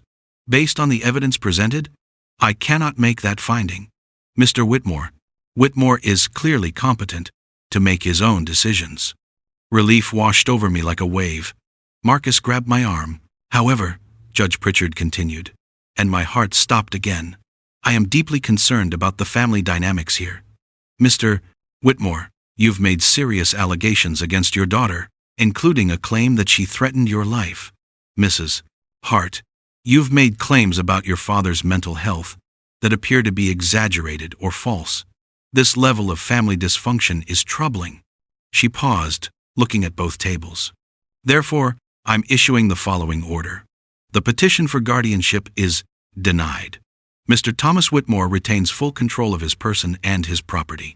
However, I'm ordering family mediation. You will work with a court-appointed mediator to address these issues before they escalate further. Your Honor, Marcus said, standing. My client does not wish to have any contact with the petitioners. Noted, Mr. Harper, but I'm concerned about the minor child involved. Jamie Hart. This boy has a right to know his grandfather. I'm not ordering reconciliation between Mr. Whitmore and his daughter, but I am ordering that you all attempt to find a way forward that protects Jamie's relationship with his grandfather while respecting Mr. Whitmore's autonomy. She looked at me directly. Mr. Whitmore, I understand your anger, but I hope you'll consider at some point whether complete estrangement from your daughter is in anyone's best interest, particularly your grandson's. Then she looked at Rebecca and Derek. Mrs. Hart, Mr. Hart, I'm going to be very clear. If I see you in my courtroom again with another guardianship petition that lacks merit, I will refer you to the prosecutor for elder abuse charges. Do you understand? They nodded. This case is dismissed. We're adjourned. The gavel came down. I'd won. Rebecca tried to approach me in the hallway, but Marcus stepped between us. Don't, he said firmly. You heard the judge. Any contact goes through the mediator. Dad, please, Rebecca said, tears streaming down her face. I'm so sorry. I made a terrible mistake. Derek convinced me. I was desperate. I never wanted to hurt you. I looked at her, my little girl, the child I'd raised, loved, protected, who'd tried to destroy me for money. You're right about one thing, I said quietly. You made a terrible mistake. But it wasn't just filing those papers. It was choosing money over your own father. I would have helped you, Rebecca, if you'd just asked. If you'd told me you were in trouble, I would have paid off your debts, covered Jamie's tuition, done whatever I could. But you didn't ask. You tried to steal, and you made me afraid in my own home. Do you understand what you did? I know, and I'm sorry. Sorry doesn't fix this. Sorry doesn't give me back the 3 days I spent terrified I'd lose everything Margaret and I built. Sorry doesn't erase the fact that you threatened my life. I didn't mean. You said what you said, and I'll never forget it. Derek stepped forward. Tom, we can work this out. Family therapy, mediation, whatever you want.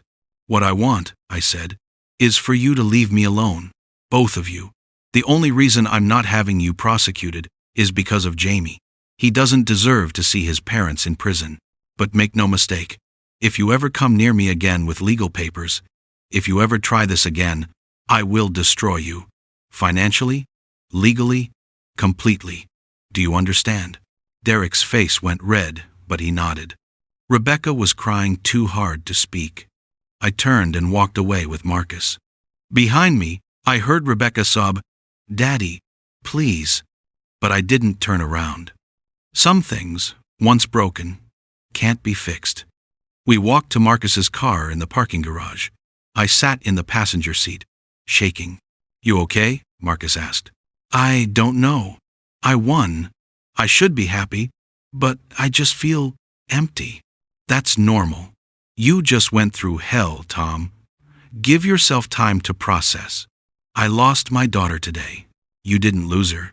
She chose to walk away when she filed those papers. She was desperate. Derek manipulated her. If I'd just paid attention, If I'd known they were in trouble. Stop. This isn't your fault. You didn't put them in debt. You didn't tell them to file false legal documents. They made their choices. You made yours.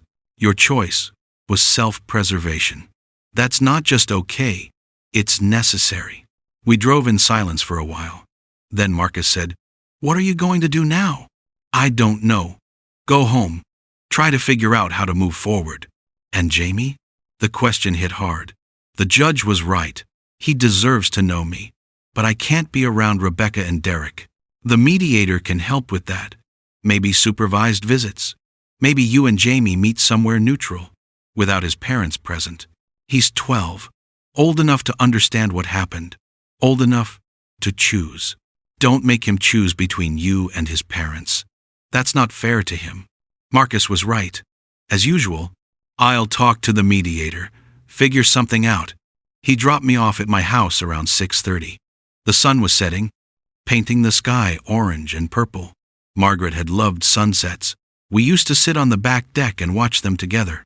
I went inside, locked the door, and sat in my living room in the dark, thinking about everything I'd gained and everything I'd lost. The next morning, I woke to find an envelope on my front porch. No name, no address, just an envelope. Inside was a letter in Jamie's handwriting. "Grandpa, Mom told me what happened at court yesterday. She said you don't want to see her anymore. She's been crying all night. Dad's angry. I don't understand any of this. But I know you, Grandpa. You're the smartest person I know. You wouldn't hate Mom unless you had a really good reason. So I believe you.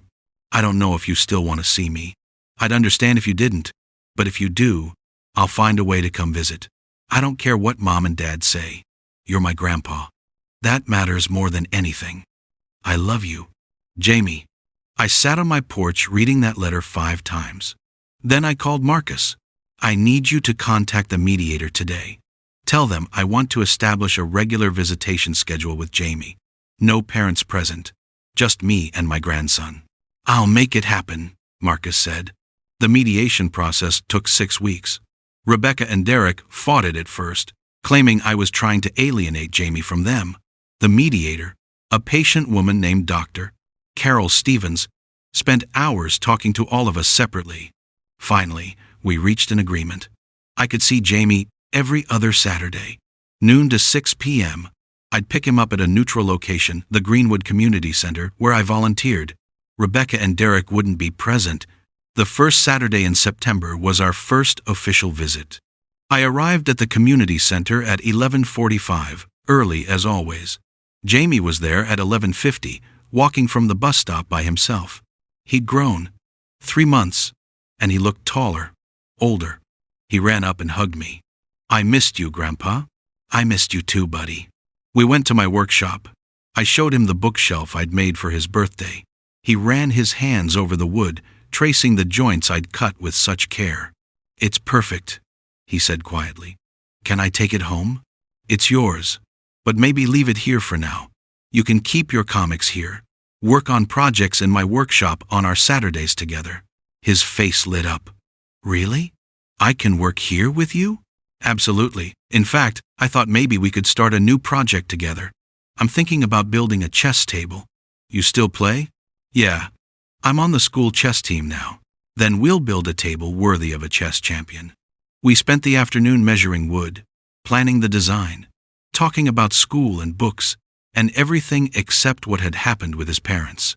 Finally, around 4 p.m., he said, "Grandpa, can I ask you something? Anything. Did Mom really try to steal from you?" I set down my pencil. This was the conversation I'd been dreading. "Yes, she and your dad were in financial trouble. They thought if they could control my money, they could solve their problems. But you would have helped them if they'd asked, right?" "Yes, I would have." "So why didn't they just ask?" "I don't know, Jamie. Sometimes people make choices that don't make sense. Sometimes they do things they regret." "Do you hate her?" The question hung in the air. "No," I said finally. "I don't hate her. I'm angry. I'm hurt. I feel betrayed. But I don't hate her. She's still my daughter. Will you ever forgive her?" "I don't know. Maybe. Someday. But not now. The wound is too fresh. She cries a lot. Dad's working 2 jobs now, trying to pay their debts.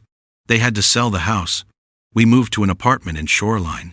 I hadn't known that. Are you okay? Do you have everything you need? Yeah. It's smaller, but it's fine. Dad says they're going to fix things. Pay back everyone they owe. Make things right. Good, that's good. Grandpa? Yeah? I know what they did was wrong. But they're still my parents. I still love them. Of course you do. And you should. Jamie, I never want you to feel like you have to choose between me and them. You can love all of us. You can be mad at all of us. You can have complicated feelings. That's okay. He hugged me again. Thanks, Grandpa. At 6 p.m., I drove him back to the community center. Rebecca was waiting in her car, a 10-year-old Honda she'd probably bought after selling the BMW. She got out when she saw us. Her hair was different, shorter. She looked tired, older. Hi, Dad, she said quietly. Rebecca, thank you. For seeing Jamie, for spending time with him. He's my grandson. Of course I'm going to spend time with him. I know. I wasn't sure you'd want to. After everything. We stood there awkwardly. Jamie looked between us. Jamie, why don't you get in the car? Rebecca said. I need to talk to Grandpa for a minute. He looked at me. I nodded. He got in the car. Rebecca and I stood facing each other in the parking lot. I'm sorry, she said. I know I've said it before. I know it doesn't fix anything. But I need you to know I'm sorry. Every day. For the rest of my life. I'll be sorry for what I did to you. Are you sorry you did it? Or sorry you got caught? She flinched. Both. Honestly. At first, I was just sorry we got caught. Sorry we lost the house, and Derek's business collapsed, and everything fell apart. But over the past 3 months, working 2 jobs, going to therapy, watching Jamie ask questions about his family. I'm sorry I did it. I'm sorry I chose money over you. I'm sorry I made you afraid. I'm sorry I said that terrible thing about you dying. You meant it when you said it. I was desperate and angry and I wasn't thinking clearly. But yes, in that moment, I meant it. And I'll have to live with that for the rest of my life. I didn't know what to say. Derek and I are in counseling, she continued. Financial counseling and marriage counseling. He's working as a financial analyst at a firm downtown. I got a job at a nonprofit. We're living within our means for the first time in years. We're paying back our debts. It's going to take a long time, but we're doing it. Good. And Dad, I know you changed your will. I know Jamie inherits everything and I get $1. That's fair. That's what I deserve. I just want you to know, I don't expect anything from you. Not now, not ever. If you want to help with Jamie's education someday, that would be wonderful. But I'm not asking. I have no right to ask for anything. You're right. You don't. She nodded, tears running down her face. But, I said slowly, if you keep doing what you're doing, living honestly, working hard, paying your debts, then maybe, someday, we can talk about Jamie's future, his college fund, his needs. I won't let my grandson suffer because of your mistakes. Thank you, she whispered. I'm not doing this for you. I'm doing it for him. I know. And that's okay. That's how it should be. She turned to go, then stopped. Dad, do you think, someday, we could maybe have coffee? Just talk? Not about money or the past. Just talk? I thought about it. About the little girl who used to hold my hand crossing the street. About the woman who'd tried to destroy me. About the stranger standing in front of me now, genuinely trying to change. Maybe, I said. Someday, but not yet. Okay, that's fair. She got in her car. I watched them drive away. Then I went home to the house Margaret and I had built together, poured myself a whiskey, and sat on the back deck watching the sunset. I'd won. I'd protected myself. I'd saved my money and my freedom and my dignity. But the victory felt hollow, because I'd also lost my daughter. Maybe not forever, but for now, she was gone, and that space she'd left in my life ached like a missing limb. Winter in Seattle. Rain and gray skies and the kind of cold that seeps into your bones. Jamie and I had settled into a routine. Every other Saturday, chess table project finished, now working on a hope chest for him to take to college someday. We talked about school, friends, books, life. He mentioned his parents occasionally. Derek had gotten a promotion. Rebecca had started volunteering at a food bank. They were still in the apartment, but making progress on their debts.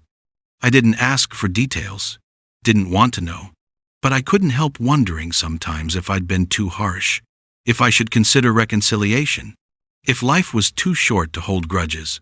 Then I'd remember sitting in that courtroom, listening to my daughter and her hired expert testify that I was incompetent. I'd remember the fear, the betrayal, and I'd think, maybe life is also too short to trust people who've proven they can't be trusted. In February, something unexpected happened. I got a letter from Patricia Morrison. Not a legal letter, a personal one. Dear Mr. Whitmore, I'm writing to inform you that I'm no longer practicing law. The Washington State Bar Association concluded their investigation into my practice, and I've agreed to voluntary disbarment rather than face formal charges. You were right about me. I did facilitate elder abuse. Not intentionally, or at least, I told myself it wasn't intentional. I told myself I was helping families navigate difficult situations. But the truth is, I helped people like your daughter and son-in-law steal from vulnerable seniors like you. I'm not writing to ask for forgiveness. I don't deserve it. I'm writing because you should know that your case changed things. After Judge Pritchard denied the petition, she filed a complaint with the bar. The investigation uncovered dozens of cases like yours. Families with financial problems targeting elderly relatives. Doctors like Dr.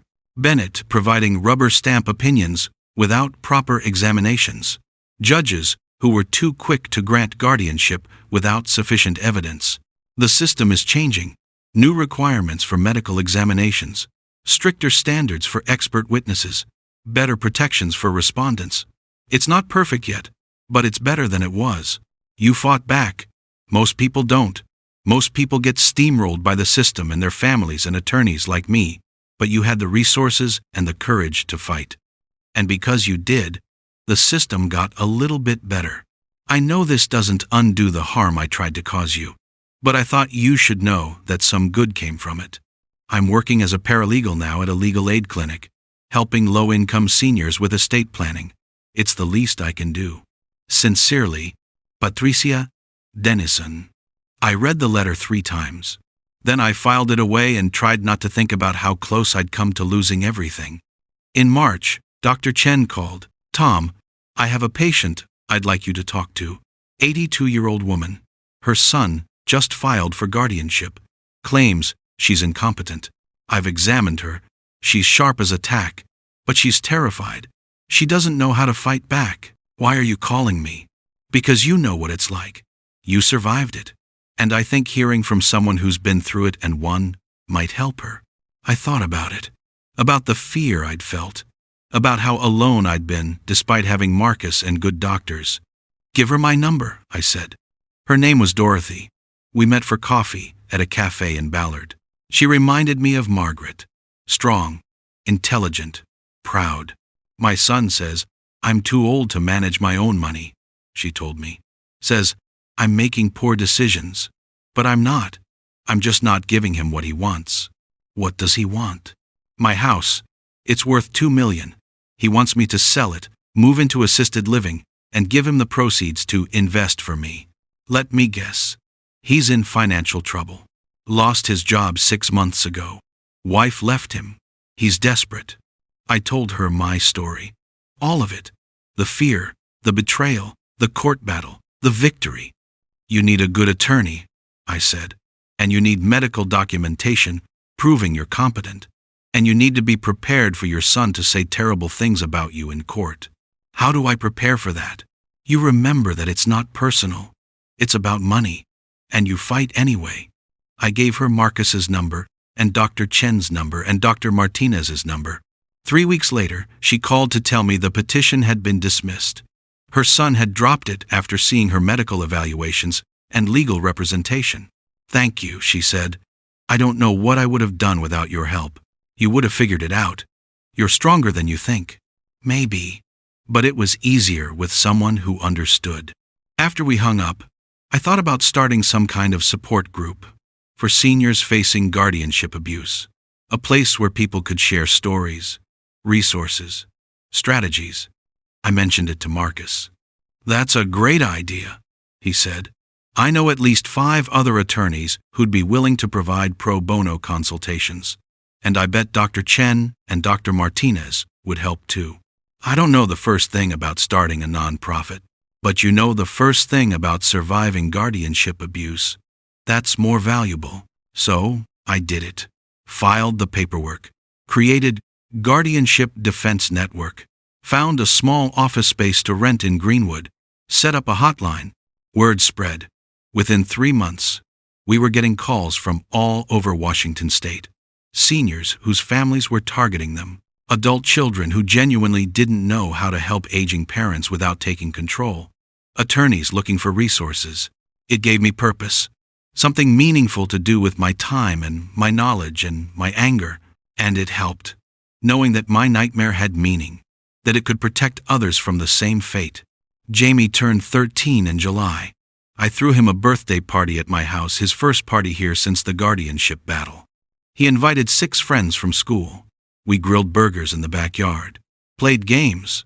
The kids loved the workshop, especially when I let them use the power tools under supervision. Rebecca and Derek dropped him off at the beginning and picked him up at the end. Brief, civil exchanges. No real conversation. But they did bring a card. Inside was a note. "Dad, we know we don't have the right to be part of your life anymore, but we wanted you to know that we're grateful you're still part of Jamie's life.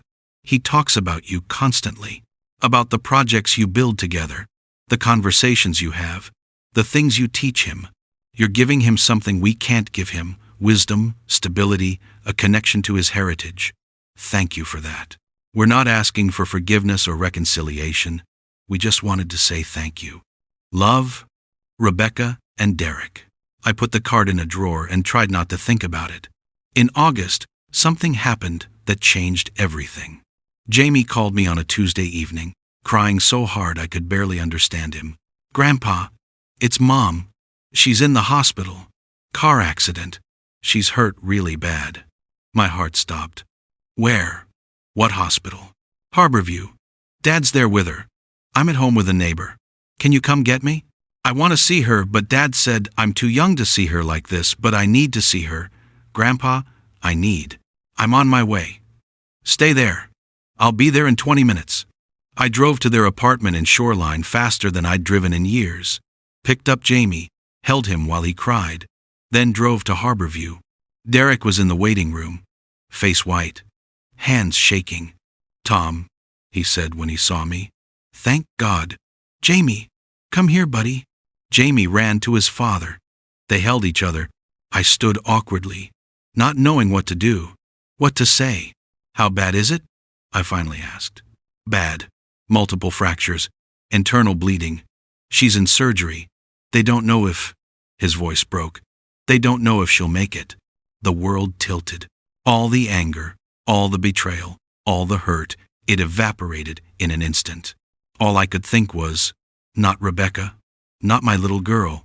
What happened? Drunk driver. T-boned her at an intersection. She was on her way home from work. Can I see her? She's in surgery. They said it could be hours. So we waited. Derek, Jamie, and me. 3 people bound by love and hate, and family and pain. Around midnight, a surgeon came out. She looked exhausted. Family of Rebecca Hart? We all stood.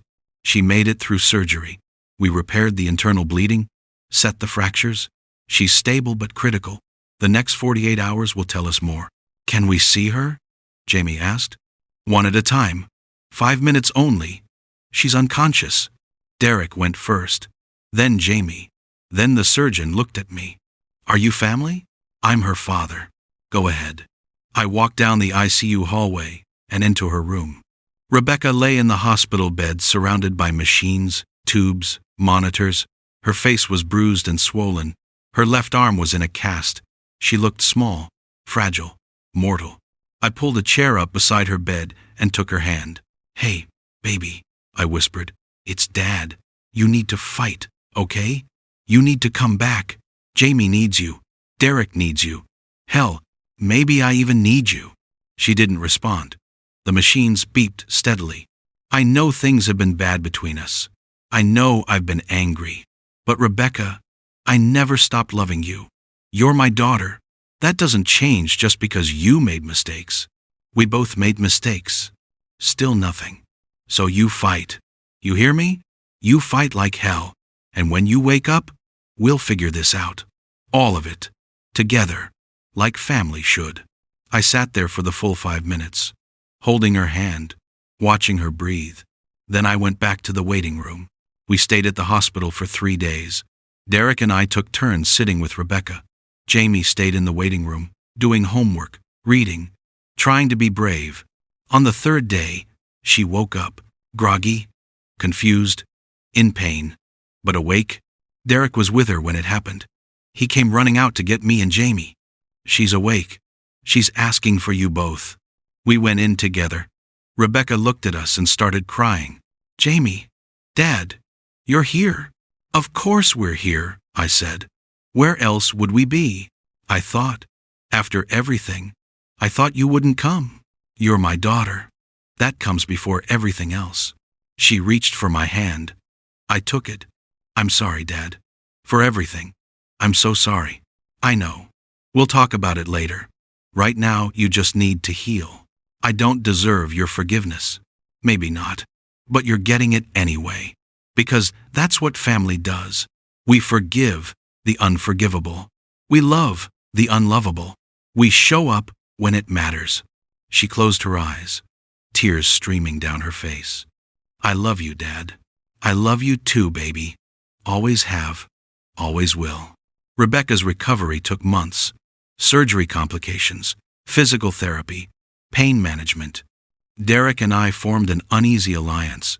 We took turns helping with Jamie, managing Rebecca's care, keeping things running. We didn't talk about the guardianship battle, didn't talk about the money, didn't talk about the betrayal. We just focused on helping Rebecca heal. And slowly, carefully, we started to rebuild something resembling a relationship. Not the relationship we'd had before. That was gone, destroyed by lies and greed and fear.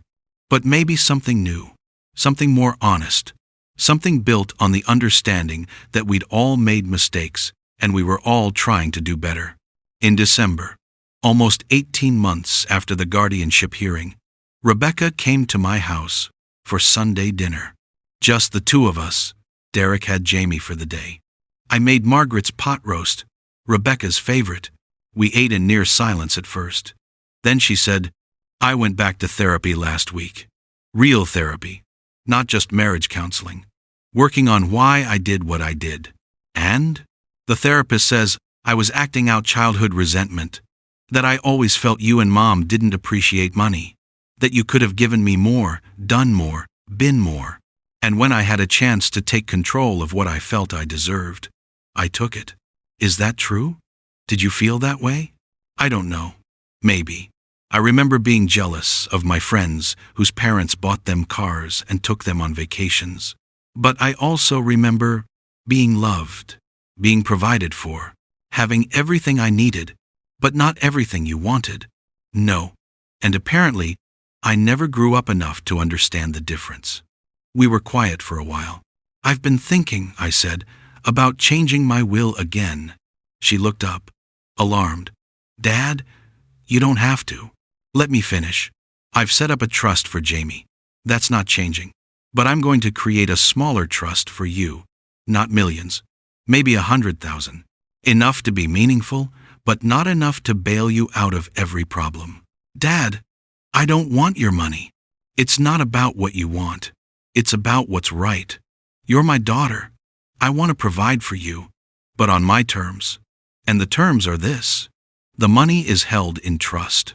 You can't access the principal until you're 65, but it generates income, maybe $5,000 a year, enough to help with Jamie's expenses or emergencies, but not enough to solve all your problems. Why?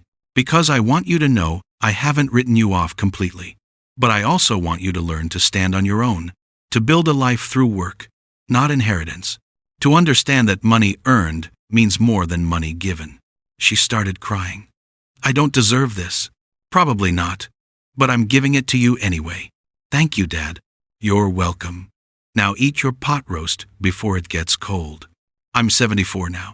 Healthy, active, still sharp. The Guardianship Defense Network has helped over 200 families. We've stopped dozens of fraudulent petitions. We've connected seniors with attorneys and doctors and resources. We've changed lives. Jamie is 15. Brilliant kid. Wants to study engineering, following in my footsteps. We still have our every other Saturday tradition. Still building furniture together. Still talking about life. Rebecca and Derek are still married. Still working. Still paying their debts. They're down to about $50,000 left to pay off. Another year, maybe 2, and they'll be clear. Our relationship is cordial. Sunday dinners once a month. Holidays together. Conversation that stays safely in the present, never venturing into the past. It's not what it was, but it's something, and maybe that's enough. I think about Margaret sometimes, about what she'd say if she could see us now. She'd probably say I was too harsh, that I should have forgiven Rebecca sooner, but she'd also say I was right to protect myself, to fight back, to refuse to be a victim. Margaret always did like having it both ways. Last week, I got a call from a man in Spokane. His mother was facing a guardianship petition from her stepchildren. She was 87, sharp as a tack, but they wanted her money. "I heard you help people in these situations," he said. "I do. Tell me about your mother." As I listened to his story, so familiar, so similar to my own, I thought about how many families were going through this. How many elderly people were being targeted by their own children. How many lives were being destroyed by greed disguised as concern. And I thought about how I'd almost lost everything. My money, my freedom, my dignity. But I'd fought back, and I'd won. Not just for me, for everyone who came after. For Dorothy and her son. For the man in Spokane and his mother. For the hundreds of seniors who'd called the hotline, terrified and alone. I'd turned my nightmare into purpose. And that, I thought, is the only revenge worth having.